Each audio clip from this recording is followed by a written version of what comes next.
আজকের একটা মুসলমানের থেকে একটা খ্রিস্টান হিন্দুদের বৈশিষ্ট্য আর উত্তম দেখা যাচ্ছে। আমি অনেক মুসলমানদের চিনি, যেমন হয়তোবা সে অনেক ভালো, বাট তার প্রচণ্ড রাগ। সে রেগে গেলে তার রাগ কন্ট্রোল করতে পারে না, সে চিল্লাচিল্লি করে, চেঁচামেচি করে।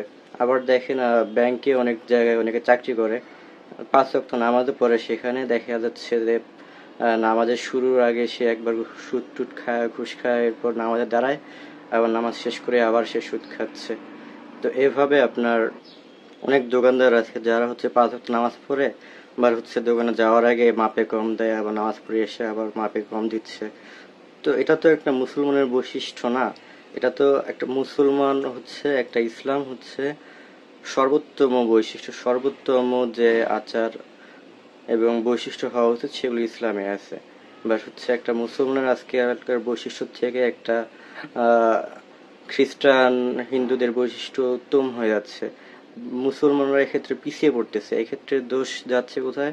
ইসলামের উপর। অ্যাকচুয়ালি ইসলাম পরিপূর্ণ এবং সর্বোত্তম, সে জায়গায় মুসলমান মানে আমরা ব্যাপারটা এরকম যে আমরা জানি আল্লাহ তাআলা আমাদের সৃষ্টিকর্তা এবং আমরা সর্বোত্তম হচ্ছে জায়গায় আছি, কিন্তু হচ্ছে আমরা মানি না। এটা কিরকম হয়ে গেল? এবার আজকাল অনেকে দেখি টাকা নিয়ে অনেক কথাবার্তা বলে। হ্যাঁ, লাইক হচ্ছে জীবন, তাদের জীবনটাই হচ্ছে রিচদের জন্য। বাট একটা মানুষের অলওয়েজ, যার টাকা পয়সা আছে, রিচ মানুষ, তার সবসময় চিন্তা থাকা উচিত তার এই অর্থের 2% ওই গরিবটার জন্য বরাদ্দ। তার 2%-এর মালিক হচ্ছে সেই গরিবটা।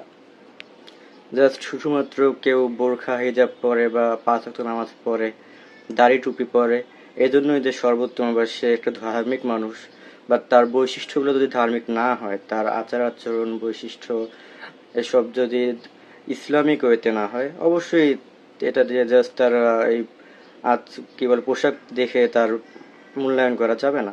তার মেইন মূল্যায়নটা করতে হবে তার বৈশিষ্ট্য কেমন, তার হচ্ছে মূল্যবোধ আছে কিনা। কিছু মানুষ এরকম আছে যারা এই ইসলাম বা হচ্ছে ধর্মের ট্যাগ লাগায় হচ্ছে ব্যবসা করে। এটা অবশ্যই খারাপ, এটা অন্যায়। এরকম অনেক মানুষ আছে যাদের জন্য ইসলামের নাম খারাপ হয়, অথচ এটা হচ্ছে একটা বেস্ট ধর্ম। এর দায়ভার আমাদের।